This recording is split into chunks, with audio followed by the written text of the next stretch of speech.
รบอยู่บ่2 3 4 5 6อ้าวอันนี้อะไรเจ้าไอ้เนาะจำไว้เด้อต้องให้ไผจำโตเฮาเบิดต้องมีเน็ตบ่โอ้พี่น้อยเนาะยังใหม่คือเก่าอย่าให้มันแตกเด้อบ่ได้หลอกบ่นี่เขาหลักพอสิฝากเงินมาให้เจ้าตลอดเนี่ยรับเพิ่นอยู่บ่บ่ฮู้บ่ฮู้เพิ่นน่ะเนาะ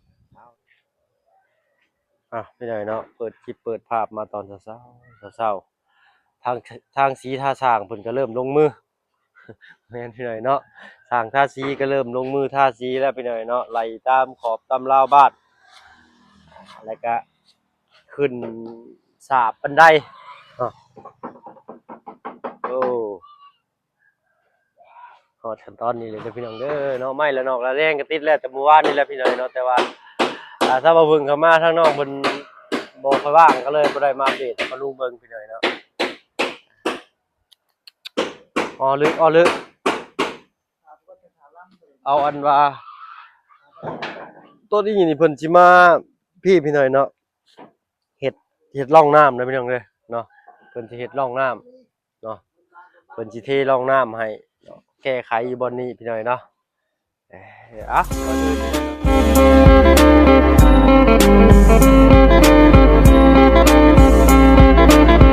ทักทายเด้อพี่น้องเด้อเนาะกราบทักทายสบายดีผู้ใหญ่ใจดีแล้วก็ FC เบิดทุกท่านที่เข้ามารับชมช่อง YouTube บ่เพิ่นเคยหลายคือเก่าเนาะบ่ว่าฝั่งไทยฝั่งลาวแล้วก็ทั้งฝั่งต่างประเทศก็ยินดีต้อนรับเข้าสู่ช่อง YouTube บ่เพิ่นเคยหลายเช่นเคยพี่น้อยเนาะโตเนาะใช้น้องจะดีมาเบิ่งอยู่เด้อสบายดีทั้งน้องจะดีบ่พี่ล่ะพี่เข้าห่มก่อนเนาะเออใช้เป็นไดไผเลือกสีให้สีทานี่ไผเลือกให้ฮะฮะไผเป็นคนเลือกสีสีที่ทาให้นี่เลือกเองเอาเว้าดีๆเว้าดีๆดังๆเด้อเนาะป่วยบ่หรือจั่งใดบ่สบายบ่อืมเอาเนาะเออเดือนใกล้สิแล้วเลยคือเป็นอ่อนๆแอดๆเป็นจั่งใดเดี๋ยวนี้บ่สบายบ่ไปบ่ไปหาหมอ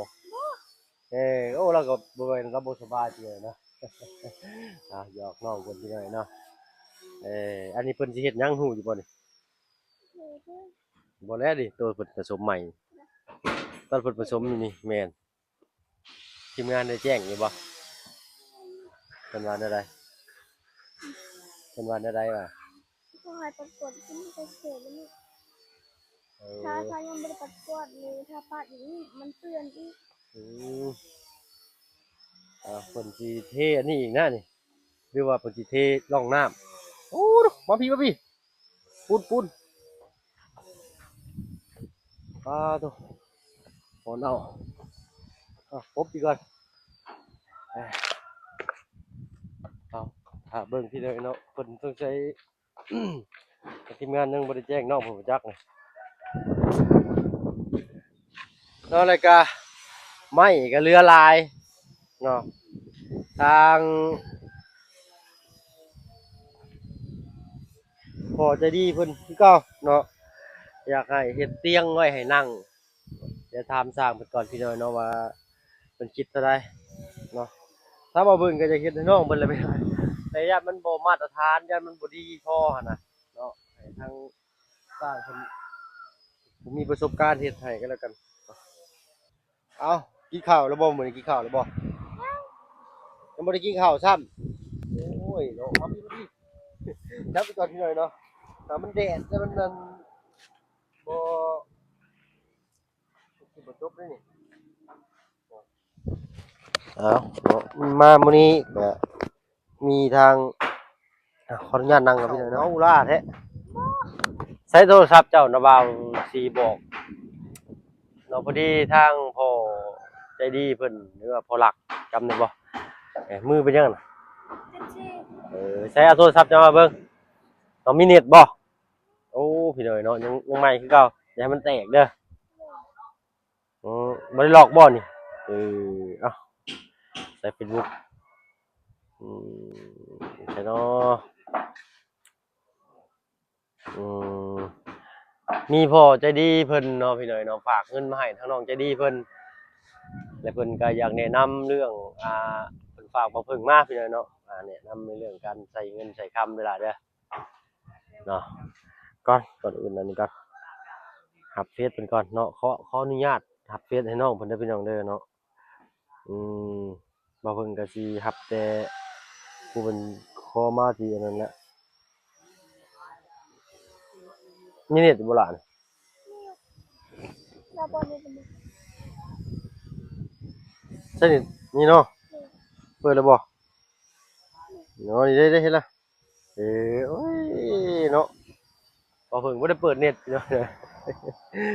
จักได้หรือบ่โทรศัพท์ก็ได้ตอนนี้ฮอดเด้อได้แล้วบัดได้แล้วบ่นี่นั่นไง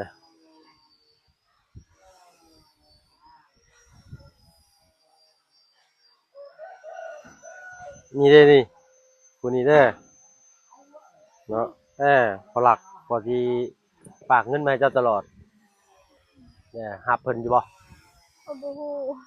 บ่ฮู้อันนั้นเนาะเอาเนาะรับพอหลักเพิ่นรับเด้อพอหลักเด้อเนาะพอรัดพี่น้อยเนาะเพิ่นชื่อพอรัดอ่านครปฐมเนาะแม่นบ่พี่น้องนครปฐมนี่แหละเนาะเอาก็คือว่าพอรัดที่ว่าซอยเจ้ามาตลอดนั่นแหละเนาะมื้อนี้เพิ่นก็เพิ่นเดี๋ยวสิเอ่อเอ้าสกิปเพิ่นไปเลยก็แล้วกันพี่น้อยเนาะเพิ่นก็เบิ่งคลิปน้องเพิ่นตลอดอยู่เอาของเจ้าเนาะเอาเนาะเพิ่นก็เบิ่งคลิปตลอดอยู่พี่น้อยบ่คลิปน้องจะดีลงมาคลิปใดเพิ่นก็เบิ่งตลอดเนาะพอดีมื้อนี้ทางพ่อเพิ่นฝากเงินมาให้เจ้าเด้อ 1,000 บาทเนาะ2 3 4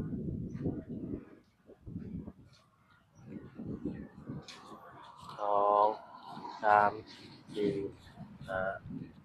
6อ้าวเนาะ6,500,000พี่น้องเนาะ650นะพี่น้องเด้อเนาะเงินเดทเงินอยู่ทางนี้แรกทางนี้เพิ่นได้ส่ำนี้เนาะเพราะว่าทางนี้เพิ่นสิบ่ใช้เงินบาทกันเลยเนาะค่าเงินบาทอ่อนคือทางบ้านเฮา680 685เนาะเอาค่าทำนอกธรรมเนียมน่ะเบาบ่ได้ฮักเบาออกให้1โอ้ๆ2 3 4 5 6ให้เต็มเลยเนาะเงินนี้ใช้ให้เป็นประโยชน์ที่สุดเวลาเด้อเนาะมันบ่ได้ซื้อหยังขนมกับพวกระบาซื้อมาแล้วเอบ่อได้ซื้อหยังบ่ได้ซื้อหยังแต่ซื้อบัตรก็บัตรนี้มื้อหนึ่งจักบัตรมื้อหนึ่งนี่3มื้อ3มื้อต่อ1บัตรโดย3มื้อต่อ1บัตรแล้วก็บ่ได้เบิ่งอืมมีสมัครเป็นรายเดือนเดือนละ200,000บ่พี่น้อยเนาะแต่ว่าเพิ่นก็สมัครเป็นราย10,000คือกันพี่น้อยเนาะ200,000ต่อเดือนหนึ่งถือว่าคุ้มเด้เนาะจักเพิ่นสมัครแนวใดเออและทางน้าบ่าวอยากแนะนำน้องอีกจักหน่อยหนึ่งเด้อโดยเวลาใช้เงินนี่ใช้แหน่เก็บนำเนาะใช้โดยเพิ่นฝากมาว่าก็ได้เลยก็ได้จริงอ่าทางพ่อเพิ่นว่าใช้ให้ได้ดนๆที่สุดเด้อโดยเนาะอ่าถ้าว่าบ่จำเป็นก็บ่ต้องให้ผู้อื่นก็ได้เพิ่นว่าเนาะเก็บไว้นำตัวเจ้านี่ให้ได้แต่ว่าบ่ต้องให้จนตัวเองเบิดเด้อเนาะบัดบ่เฮาบ่มีไปขอไผบ่ได้เด้บัดนี้เด้อเนาะแต่ทางถ้าว่าสิแนะนำไม่ดีก็เก็บไว้เก็บเก็บ10ไว้เทื่อเล็กเทื่อน้อยเนาะลำมือจะแฮ่งสิใหญ่เป็นผู้ใหญ่แฮ่งบ่มีเงินแฮ่งบ่ได้ไปหาเงินใช้แล้วทางบ้านเนาะบ่มีเวียกเฮ็ดเนาะอ่ะ1นับลงไปก่อนครบอยู่บ่2 3 4 5 6อ้าวอันนี้อะไรเจ้าไอ้เนาะจำไว้เด้อต้องให้ไผจำโตเฮาเบิดเด้อ เอาไว้ใช้ในสิ่งที่จำเป็นนั่นแหละเนาะคือจะว่าเจ็บไข้ได้ป่วยมาเราบ่มีเงินซื้อหืดซื้อยาได้ซะสิไปเอาในไสบัดเนาะเออใช้ได้อยู่บ่พี่น้อยเนาะบ่เป็นรับอยู่บ่จักอ้าวยังอยู่พี่น้อยเนาะยังตากแดดอยู่ซับมีสำนั้นแหละที่ทางน้าบ่าวอยากบอกเนาะฝากมาบอกเอาแล้วก็เรื่องนี้แหละเตียงนั่งเนาะทางบ่รัดว่าอยากให้เฮ็ดเตียงนั่งให้พี่น้อยเนาะเตียงแค่เพราะว่าไม้มันก็เหลือค่อนข้างหลายแต่ว่าแป้นเลยพี่น้องเนาะแป้นมันบ่ค่อยอยากมีปานใดแป้นมีแต่ไม้เส้นให้เพิ่นพาไม้เส้นเราก็ได้เอาเฮ็ดไม้ซะ3นิ้วหรือ2นิ้วเนาะไม้คิดเฮายังมีอยู่เด้มันจะได้กระถาฟังจากสร้างเพิ่นอีกเทื่อหนึงพี่น้อยเนาะเพราะว่าทางสร้างเพิ่นยังบ่บอกราคามาเนาะทางพอรัฐเพิ่นว่าอยากให้บ่าวเพิ่งเฮ็ดให้แต่บ่าวเพิ่งเฮ็ดย่านมันบ่ดีพอย่านมันบ่มาตรฐานเนาะเดี๋ยวให้สร้างเพิ่นเฮ็ดให้เลยว่าสร้างเพิ่นสิคิดโลเท่าใดเนาะเอาเงินทั้งหมดทั้งมวลนี่ก็เป็นของทางพอรัฐเพิ่นเด้อที่เพิ่นแอดเพื่อนนั่นแหละเนาะเพิ่นเว้าหยังก็ฟังเพิ่นเด้อเพราะว่าเพิ่นเป็นผู้ใหญ่เพิ่นมีฮ้อนมาก่อนเฮาต้องฟังเพิ่นบ่มีดอกผู้ใหญ่คนใดสิบอกให้เราไปชั่วเด้อเนาะมีแต่เพิ่นบอกให้เราไปเป็นคนดีเนาะมีแต่ฝากขอบคุณหมดแหละทางพอรัฐเพิ่นเนาะเพิ่นนั่งเบิ่งเจ้าคอยเป็นกำลังใจให้ทีมงานเบิดทุกคนไปเลยเนาะขอบบุญขอบคุณพอรักที่มอบเงินนี้มาให้ลูกให้หล้าน ขอสุขภาพแข็งแรงความเจ็บอย่าให้ได้ความไข่อย่าให้มีปรารถนาสิ่งใดก็ขอให้ได้สิ่งนั้นแล้วขอให้อยู่มันควรยืนเด้อสาธุให้ได้เงินหมื่นเท่าพันเท่าเด้อถูกเอาเนาะถ้าว่าเพิ่นก็บ่มีหยังก็บุญแทนคุณทางพอรักเพิ่นเนาะมีแต่คำอวยพรให้ใช้ความเจ็บอย่าสุดใดความไข้อย่าสิมีเด้อเนาะอ้ายไปผ่านมานบ่ให้เบียดปรารถนาสิ่งใดขอให้ได้สิ่งนั้นสมดังมโนนึกเนาะพอรัฐทานมาส่ำนี้ขอให้กลับคืนหาพอรัฐร้อยเท่าพันเท่าเด้อเนาะถูกที่สำคัญก็หั้นแหละเนาะสุขภาพร่างกายแข็งแรงตลอดปีตลอดไปเบิดครอบครัวเพิ่นพี่น้อยเนาะเอา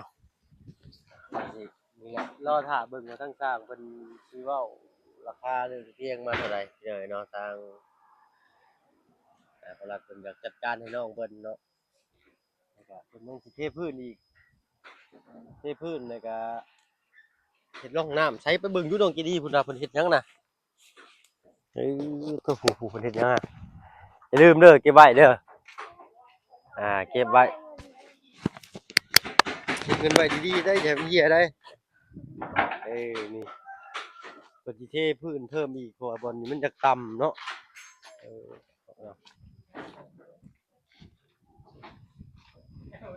เอาปูแต่บ่อนนี้บ่อืมร่องน้ำนี่เพิ่นสิขุดเพิ่นบ่ได้เทเพิ่นบ่ได้ปูให้บ่เพิ่นบ่รู้อ๋อปูอีก2ศอกเนี่ยเพิ่นสิถ้าว่าเฮาเฮ็ดจังซี่มันสิเจือนทมคือเก่าเพิ่นต้องปูห้อยสร้างได้แล้วบ่ราคานี่ราคาตังค์ยังบ่ได้ดอกไม้นี่แหละนี่ใช้น้องจะดีไปเบิ่งไม้อยู่ยังได้แกะเอานี่แหละเห็ดขามันนี่ก็ได้นี่นี่ไม้นี่ก็ผ่าเอาสิบ่ได้บ่ผ่าไม้3-3นิ้วนี่ได้อยู่ดอกเนาะเพราะว่ามันก็เลยละลายอยู่เอาไม้ตัวนี้ใส่น้ำไม้แป้นนี่ตัดเบิ่งเนาะทางเพิ่นสิคิดตัวเท่าใดก็ลองถามเบิ่งราคาก่อนพี่น้อยเนาะถ้าว่าพอราคาพอฟังพอสู่ได้ก็เฮ็ดแต่ว่าบ่ได้จังว่ากันอีกเทื่อนึงเนาะอันนี้เพิ่นสิเฮ็ดแต่บ่นี้ใช่เนาะเพราะว่ามันสรุปลงหันมันต่ำเป็นแอ่งน้ำพอดีเลยมื้อน่ะเนาะมันเฮ็ดเทพื้นแล้วนะฝนก็ตกแฮงมาใส่ให้ฮู้จุดใดเป็นบ่อนน้ำมันขังใช่เนาะขึ้นจักเทื่อแล้วเนาะมื้อนี้เฮือนน่ะ2-3เทื่อแล้วโอ้เมื่อวานนี้ทางระบาวเขามาบ่ได้อัปเดตน้องเพิ่นซ้ำเลยเนาะอัปเดตแต่น้องเลี้ยงเพิ่นเนาะเอ้าบ่เป็นหยังเพราะว่าเมื่อวานนี้น้องเพิ่นมีธุระหน่อยนึงเนาะนี่ทางนี้ขุดออกมาทางนี้เลยเนาะนี่เพิ่นว่าถ้าขุดออกมาทางบ้านน้องอันนี้บ่ได้เด้เนาะน้ำมันสิไหลพี่คือเก่าเพิ่นก็เลยขุดเลยเบิ่งอยู่หั่น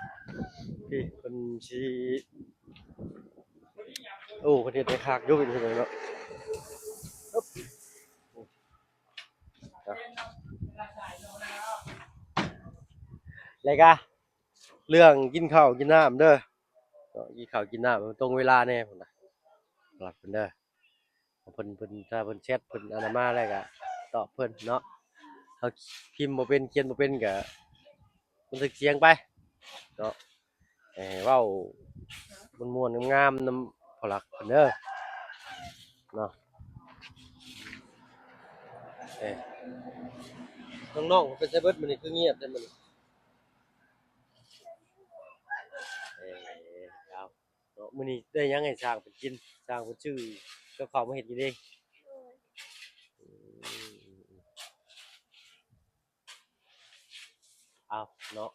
คือว่าอยากทางผู้หลักเพิ่นว่าอยากอยากได้เงินไปเย็บเสื้อบ่มีอยากได้เสื้อเนี่ยก็เป็นแต่เอ้าคือว่าซื้อมาเลยสิก็อยากได้อะบ่อยากได้ก็แพงโพดเออสินซื้อมามื้อนั้นเด้ซะแต่บ่เอาเงินให้ตอนเราไปซื้อแล้วเว้ยนะมันบ่ถูกใจบ่คือแบบภาษามันบ่งาม ฮะภาษามันบ่งามเห็นรถเหยียบแล้วข้างโน้นอ่ะเห็นก็สีเขียวเรื่องนะเห็นคอยนะเขียวเหลืองคือกันกับงูเนาะนี่คือการใช้เงินถือว่าถ้าบ่าวสิบอกเด้อโดยเฮาซื้อมาแล้วเนาะเฮายังหาเงินบ่ได้เฮาก็ใส่ไปก่อนถ้าเฮาหาเงินได้ถ้าเฮามีเงินบ่แม่นว่าโอ๊ยเฮาได้เงินมาง่ายเนาะเฮาสิซื้อมื้ออื่นน่าสิได้อีกอย่าไปคิดได้เนาะมีกินมื้อนี้มื้อหน้าบ่มีกินก็มีเด้อคนเฮาเด้อเนาะอันนี้แหละเพิ่นว่าการใช้เงินที่น้าบ่าวบอกให้น้าบ่าวสิบอกคักบอกให้เบิดคักแน่ก็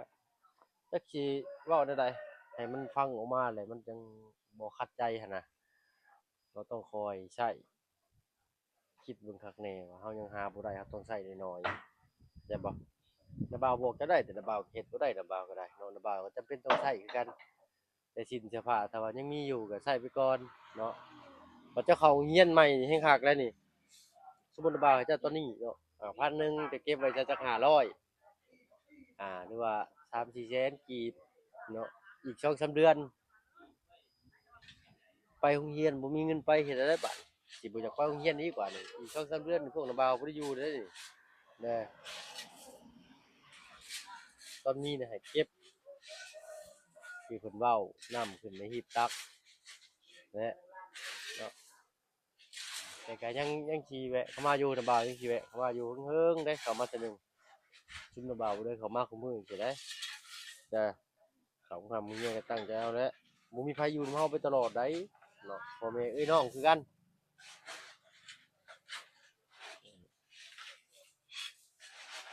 ที่สำคัญนั่นก็คือกินข้าวมันถึงเวลาขนมบ่ต้องกินแล้วใหญ่แล้วเห็นน้าบ่าวกินขนมบ่จ้ะแต่ว่าบ่ได้กินเด้อขนมเออเงื่องซื้อขนมให้น้าบ่าวให้น้องสกี้กินน้าบ่าวบ่ได้กินขนมเออต้องเฮ็ดให้มันเป็นกิจวัตรประจำวันให้มีระเบียบเป็นตัวเจ้าของเฮาลำบากในมื้อนี้มื้อหน้าเฮาอาจสิสบายกว่านี้ได้แน่เอามีแต่ส่ำนี้แหละทางน้าบ่าวจะบอกมีแต่ถ้าพอรักเพิ่นแชตมาก็ตอบเพิ่นเนาะโดยตามเจ้าแหละตั้งใจฟังแล้วก็ตั้งใจคิดก่อนทางน้าบ่าวสิไปทางอื่นก่อนยังบ่ได้กินข้าวกินน้ำซ้ำไปกินข้าวกินน้ำก่อนเด้อโดยมาพบพ้อกันคลิปหน้าคลิปนี้ก็เอาและเบิ่งเนาะเบิ่งสร้างเพิ่นนำเด้อล่ะเด้อเพิ่นกำลังมาเทพื้นพี่น้อยเนาะโอ้ยดีอกดีใจนำเพิ่นมาปรับให้เนาะแต่ก็ถามทางสร้างเพิ่นนำเด้อว่าเตียงนั่งเจ้าสิคิดนำอันลูกหลานราคาเท่าใดอะสิอันมันแพงหลายก็บ่มีเงินนะเด้อใช้ประหยัดเงินน่ะเด้อบ่ต้องเอาให้ไผจนเฮาเบิดให้ได้10-20,000ถ้าว่าจำเป็น